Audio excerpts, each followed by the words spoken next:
अस्सलाम वालेकुम dear students, मेरा नाम है फ़रूक हैदर। आप देख रहे हैं पाक यूथ लर्निंग जोन। उम्मीद करता हूँ सब लोग खैरियत से होंगे। तो आज की इस वीडियो में हमने देखना है कि ब्रेड बोर्ड क्या होता है और इसकी शेप के बारे में देखेंगे और इसके फंक्शन के बारे में देखेंगे कि किस तरह काम करता है। तो सबसे पहले हम इसकी शेप पे ही आ जाते हैं। तो सबसे पहले हम देख लेते हैं कि इसको ब्रेड बोर्ड क्यों कहा जाता है। देखें, इसमें जिस तरह ना ब्रेड के अंदर काफ़ी सारे सुराख होते हैं ना छोटे छोटे, इसमें भी उस तरह के छोटे छोटे सुराख होते हैं। और इसकी बैक साइड पे देखें तो ये एक डबल टेप लगी हुई है। इसको उतार के आप किसी भी लकड़ी के तख्ते के ऊपर या किसी और चीज़ के ऊपर आप इसको ना ऐसे चिपका सकते हैं। इसके साथ साथ ये आप देख रहे होंगे, ये प्लास्टिक के कुछ निशान, ये चीज़ें हैं, ये कॉर्नर्स हैं। इनकी वजह से ना आप इसको एक्सटेंड कर सकते हो। ठीक है, जिस तरह इधर ये है तो ये वाला एक और ब्रेड बोर्ड इसके आगे इधर लग सकता है, इधर भी लग सकता है। इसको आप एक्सटेंड कर सकते हो। तो ये तो हो गया इसकी शेप के बारे में। सबसे पहले अब हम देखेंगे कि इसकी वर्किंग कैसे होती है और इसका इस्तेमाल क्या है। देखें, स्टूडेंट्स हैं ना जो बिल्कुल बिगनर्स होते हैं, उनकी प्रैक्टिस के लिए ये इस्तेमाल करते हैं। और इसका ये फ़ायदा एक होता है कि आप इसमें जो इलेक्ट्रिकल कंपोनेंट्स हैं ना, बगैर उनके वेस्ट किए, क्योंकि आप जब इलेक्ट्रिकल कंपोनेंट्स को इस्तेमाल करते हैं तो उसके लिए जो प्रोफेशनल वर्क होता है, रियल वर्क होता है, उसमें आप उसको सोल्डरिंग करते हैं तो उसमें वो एक दफ़ा ही बस यूज़ हो सकता है, वो फिर यूज़लेस होता है, आपको फिर नया कंपोनेंट बाय करना पड़ता है। तो ये आपको सहूलत देता है कि आप क्या नाम है प्रैक्टिस कर सकते हैं आराम से। ठीक है, और इसमें ये जो सुराख होते हैं, ये जितने भी पोर्ट्स हैं, ठीक है, ये सुराख है, इसमें जो इलेक्ट्रिकल कंपोनेंट्स हैं वो फिट होते हैं। मिसाल के तौर पे अब इसमें जो वायर्स इस्तेमाल होती हैं, मैंने आपको बताया कि इसमें हम सोल्डरिंग नहीं करते। ठीक है, इसका यही बेनिफिट है।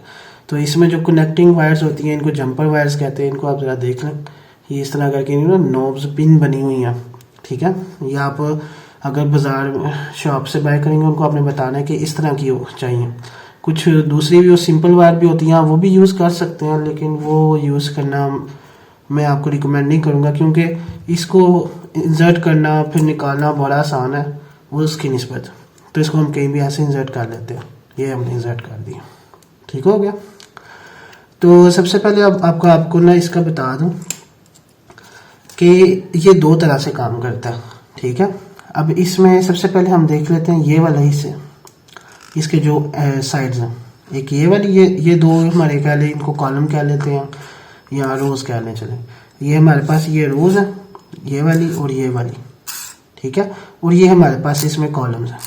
ठीक है, अब इसमें जो रो वाइज है ना, ये यहाँ से लेकर 1 2 3 4 5 और इनके दरमियान ये जो कैविटी है, यहाँ से लेकर यहाँ तक, ये ऊपर वाली जो लाइन है पूरी, वो कनेक्टेड है एक दूसरे के साथ।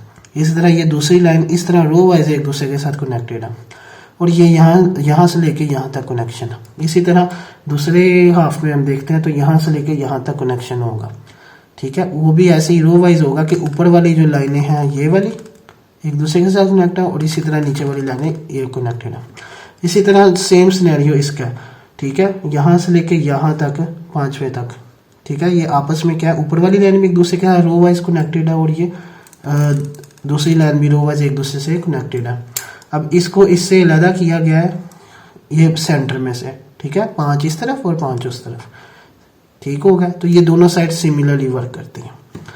इसके बाद हम इसके आ जाते हैं दूसरी तरफ। तो इसमें ये कॉलम वाइज हम देख लेते हैं। अब इसमें ये कॉलम वाइज ना, ये एक इस तरह कनेक्टेड है। ठीक है, मसलन ये 1 2 3 4 5, ये 5 ये जो है ना सुराख है, ये एक दूसरे के साथ कनेक्टेड है। उसमें क्या था, वो ऐसे कनेक्टेड थे, बल्कि इसमें क्या है, इसमें ये ऐसे कॉलम वाइज कनेक्टेड है। ठीक है, और इसमें ये कनेक्शन यहाँ से लेकर यहाँ तक है, यानी इन 5 के दरमियान है, इस तरफ नहीं है। ठीक है, इसी तरह इन 5 का आपस में कनेक्शन है और किसी एक कॉलम का किसी दूसरे कॉलम के साथ कोई कनेक्शन नहीं है। ठीक है, तो ये आपने चीज़ें ज़हन में रखनी है। और ये जो कैविटी दरमियान में है, ये मोस्टली इस्तेमाल की जाती है कि आप इसमें आईसी वगैरह लगाते हैं। ठीक हो गया, तो ये सारी इसकी वर्किंग है किसकी, ब्रेड बोर्ड की। तो नेक्स्ट वीडियोस में हम इसके ऊपर सबसे पहले हम सिंपल सर्किट बनाना सीखेंगे कि किस तरह काम करता है। उसके अलावा फिर हम इसके मुख्तलिफ मोर मज़ीद क्या एडवांस फंक्शंस वो भी देखेंगे। तो स्टे कनेक्टेड, अपना ख्याल रखिएगा। वीडियो पसंद आई है तो इसको लाइक करना, चैनल को सब्सक्राइब लाजमी करना और वीडियो को लाजमी शेयर करना ज़्यादा से ज़्यादा। मैं मज़ीद इसके ऊपर लेक्चर्स बनाऊँगा, तो आप सभी सपोर्ट करें। अपना ख्याल रखिएगा। अल्लाह हाफिज़।